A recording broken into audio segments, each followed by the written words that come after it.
मैं मंजू हूँ, हरियाणा के एक बड़े किसान के घर की सबसे छोटी बेटी। चंचलता और मस्ती से भरी हुई मैं सभी की लादत ली रही। लोग मुझे मस्त माल के नाम से बुलाते थे। गोरे रंग की छवि के पीछे मेरी शारीरिक विशेषताएं जैसे चूचियां और पतली कमर मुझे और भी आकर्षक बनाती थीं। मेरे चारों ओर के मंचले मुझे देखकर मुझ पर फिराक में रहते, मेरी हंसी में खो जाते। मेरे जीवन का यह अध्याय तब बदलने लगा जब मैंने 18वां जन्मदिन मनाया।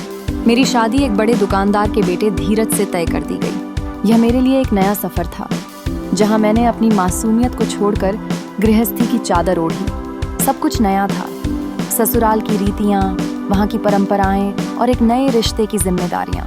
शुरुआत में सब कुछ राजसी था, लेकिन धीरे धीरे मैंने महसूस किया कि मेरा नया जीवन आसान नहीं है। सास की आंखें मेरी गतिविधियों पर रहती थीं। हर कदम पर मुझे उनके न्याय का सामना करना पड़ता था। मैंने सोचा था कि विवाह के बाद मुझे प्यार और स्नेह मिलेगा, परंतु वहां मैंने शक्तियों के खेल देखे। सास ने गर्मी दिखाई और ससुर ने मेरी गर्मी उतारी। एक नई सुबह आई जब मैंने अपने भीतर की शक्ति को पहचाना। मैंने निर्णय लिया कि मुझे अपनी पहचान बनानी है। मैं धीरज के साथ एक ठोस रिश्ते की तलाश में आगे बढ़ी। मैंने खुद को केवल एक पत्नी की छवि में न देखकर अपने आप को एक मजबूत महिला के रूप में देखा। अपनी आत्मा की आवाज को सुनकर मैंने इस विवाह को अपने सहारे ढालने की कोशिश की। कुछ समय बाद मैंने अपने पति धीरज से खुलकर अपनी भावनाएं साझा की। इस संवाद ने हमारे रिश्ते को खोल दिया। हम एक दूसरे की आवश्यकताओं और इच्छाओं को समझने लगे।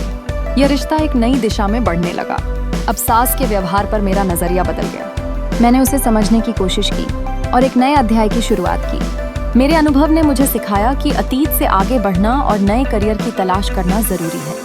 मैं अपने जीवन के हर अध्याय को एक नई चुनौती मानकर आगे बढ़ रही हूँ और यह मेरे लिए प्रेरणा का स्रोत बन गया है।